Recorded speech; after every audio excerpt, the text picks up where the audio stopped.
My name is Rachel Hartman, and this is my before and after video. My two words were seeking and loved. Okay, so I grew up in a Christian home with two wonderful parents, and they loved me so much, and it was such a blessing. Growing up, I wasn't really pushed to pursue an intentional relationship with God. It was kind of like you went to church and you went to Bible study, and you kind of just did your own thing. You would seek the Bible and pray when you wanted something, and it wasn't very genuine. And in a way, I expected God to do all the work for me. My freshman year was really hard in high school. It was my first taste that Christians didn't have a perfect life. One of my family members struggled with depression and anxiety and suicidal things. And so I saw a lot of dark things through that, and it was a lot for a 14-year-old to go through. So from there, I felt this pressure to be a perfect child. I wanted to do anything to give my parents less stress, and I felt like I had to be this good girl. And through that, I threw myself into sports, into my social status at school, into my friendships, and into guys. In a way, people always expected me to be happy.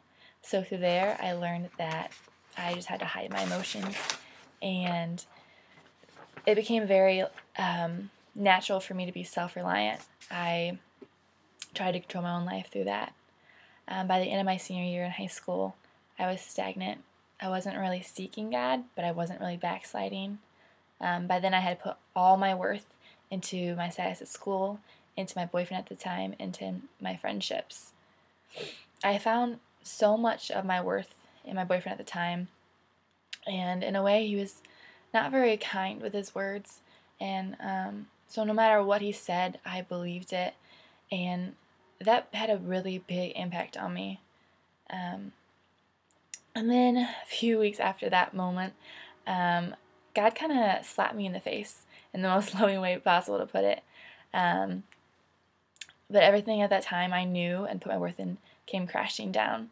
I felt alone, unloved, and worthless.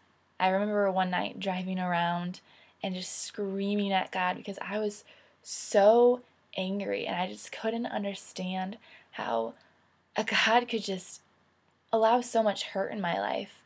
And then I kind of remember just hearing like a very gentle, still voice of kind of like, it's okay. And in a way, it was like God showing me that it's okay to be upset, and it's okay to be sad and not understand.